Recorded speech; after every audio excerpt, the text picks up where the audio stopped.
कहाँ बाबा रुका, कहाँ जाते रहो? अरे वो पूछो तारा कहाँ जाता रहो। अबे बिया बा 4 महीना आ 3 गो साली लिया के घर में बैठा दिल बारो। उ छूछ फाछ खाते नहीं किसान, कहते हैं हम के आलू ले आवो, परवर ले आवो, जाते नु ओनिए के तरकारी ले आवो बाजारी में से। आ तोरा का काम बा, तू बोल ना।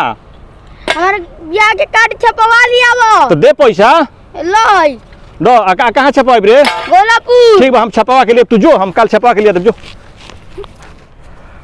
हम कार्ड छपवाइब। जा तन कितना घूर बहारन पर कार्ड फेंकाइल हो बिया के, उहो बिटोरी ले बा, बिटोर के सर कार्ड दे दे बा, पैसा में धोल थैली में बुझा। अरे हिन बड़ा बड़ा कार्ड गियल बा रे, रुक ना। कुल मोह बियाहे के कार्ड है, बुझात है मोह बियाहे के कार्ड हो। मोह हम इहे बिटोर लेब आ इहे कार्डवा दे दे, इहे बटवा दे मोह एकदम। अरे लइका आओ तोरे गाँव में जा, तोरे नहीं कार्ड बाटे रे, आओ। हाँ बोला का है ले हमारा नतिया के बिया हो। हाँ। आ बिया के देखो कार्ड हो। आ देखो आई कार्डवा ले ले। आ हमारा लइका नतिया के बिया में तू आ जाइए। बाबा केकर बिया हो? हमारा नतिया के हरे। कौन तारीख के? अरे 35वां तारीख के, 35 तारीख के बिया हवा। कौन महीना?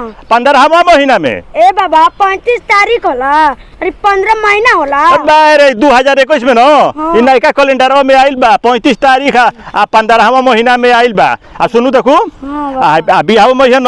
हाँ। तो देखू हमारा घरे खोई है उहे मत। ठीक बा। कार्ड दे देतानी, लेकिन उहे मत अगर भुला के अयोग जाइए तो तोरा हितई उतई होई न अगल बगल में, ओनिए घरे जाइए ओनिए घरे खा ले। देखू हमारा घरे मत है, कोई सहू मत है, कार्ड भर ले ले।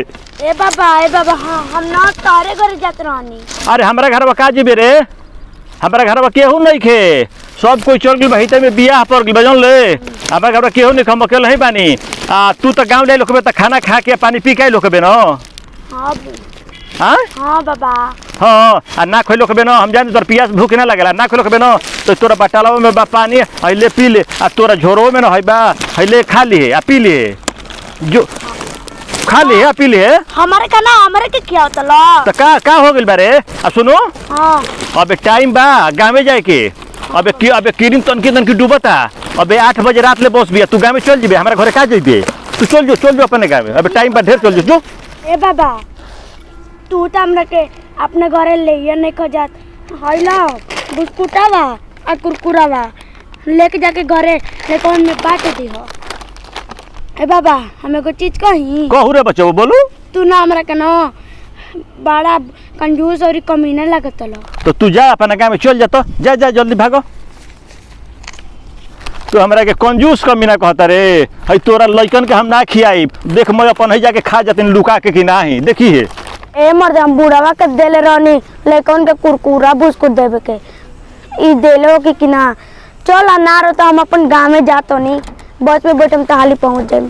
ए मर्द बुढ़ावा ते जे खाता रे, मर्द तू ते बड़ी कंजूस और कमीना वाले रे। बुढ़ावा तेरे के देले रहनी लेकिन के न देवे के। तू तो एकदम कमीनावा, तू कंजूसवा। भाग रे बुढ़ावा, हाथ उतरता हमरा के गांव में जाए के बा।